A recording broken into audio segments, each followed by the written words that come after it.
taas inta haddaan aga baxo dawladda anigu waxaan arki jiray ciidamada xoogga dalka Soomaaliyeed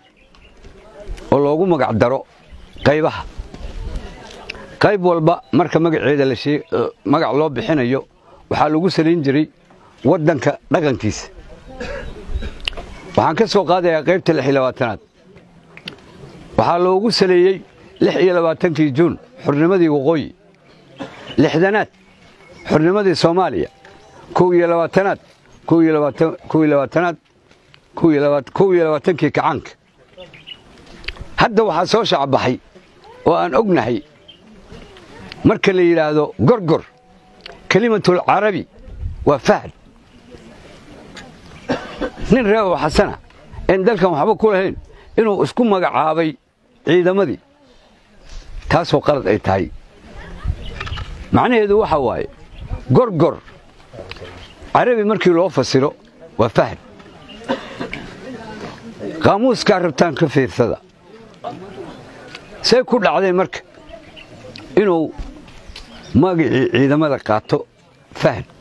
oo ciidan isku magacaabo asoo shakhsi ah taas ummadda Soomaaliyeed ay u taala waxna waa ka qabanaynaa ma ku dhaafayno wixii dalka burburinayo kamid yahay dadka burburinayo kamid yahay mana ku dhaafayno intaas waxa ay dheer waxa waaye waxaan salaamayaa Soomaali wax alla wixii xaq uu ka maqan yahay oo xaq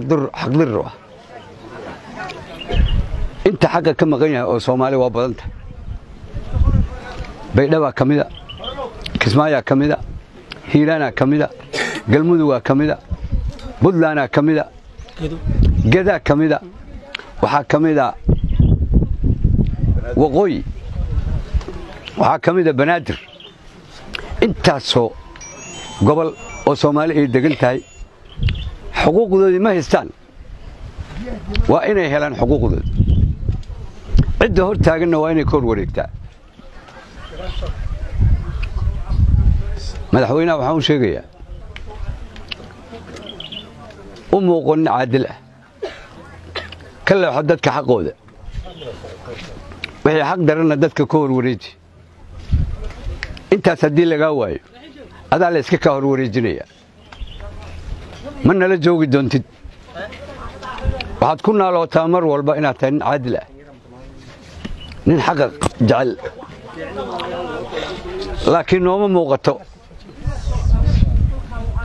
noo muuji cadaalad xaq iyo dadnimo ka leexo waxyaabaha foosha xun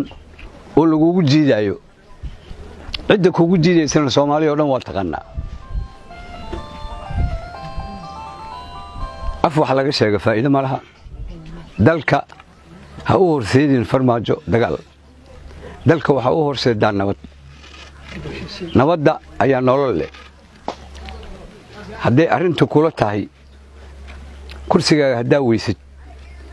inay ummadda isdisho